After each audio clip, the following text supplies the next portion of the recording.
Hello viewers, welcome back to Cars with Ben, and in today's video we're going to be going over cheap, fun convertibles for under 10k, or mostly 5k actually in this instance.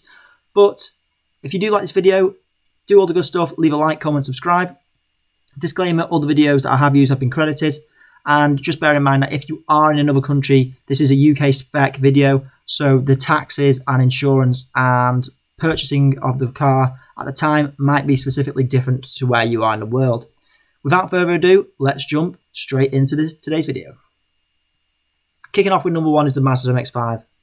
Now, I've added this because I've put it on my channel before, but I also own the Mazda MX5, so I can say confidently with a large amount of assurity that this car is awesome. It's cheap, as you can pick one up for about £1,000 now, and it is also reliable.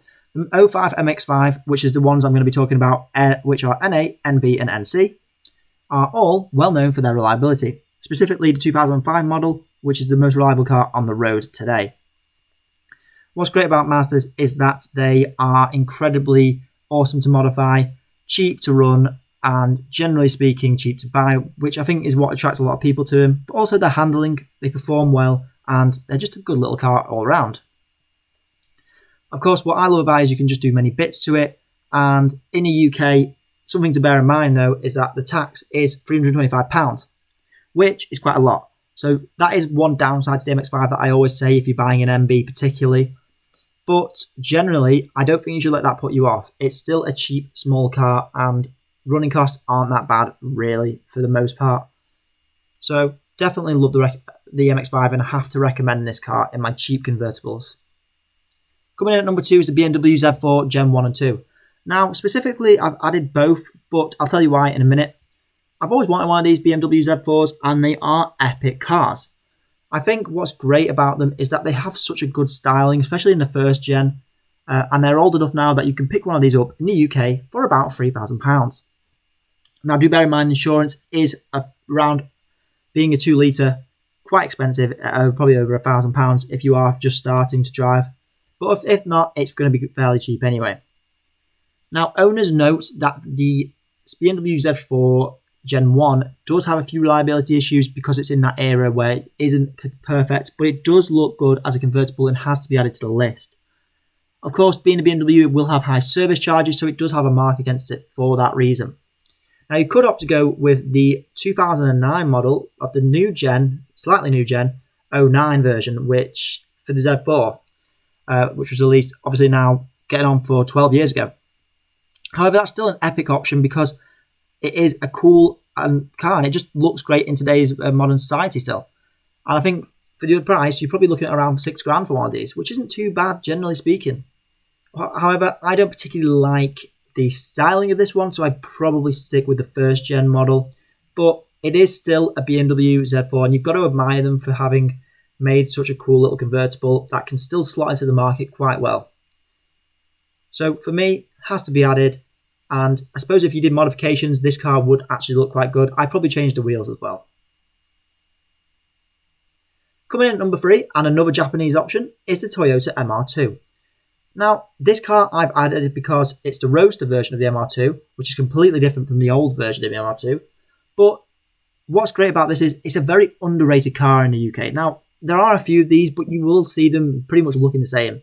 I've not really seen too many modifications of cars out there of the MR2, which does make it a bit unique. Now, what's great about this is it is Toyota, so it will be reliable all day long. And Parker's gave this car a 4 out of 5 on the rating, which means it is very good reliability and long-term running.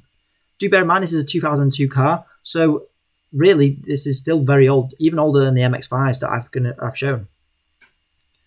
I don't particularly like the styling, and I have to admit it wasn't for me per se, so I would never have probably gone for it, but it's still a unique little car, and it does have quad exhaust. I just think that's awesome, and the interior is different coloured, so it's got little quirks about it that I do love. You can pick one of these up for about £1,000. They are that cheap, and insurance will be cheap as well as tax, probably similar to the MX-5 though, maybe a bit more.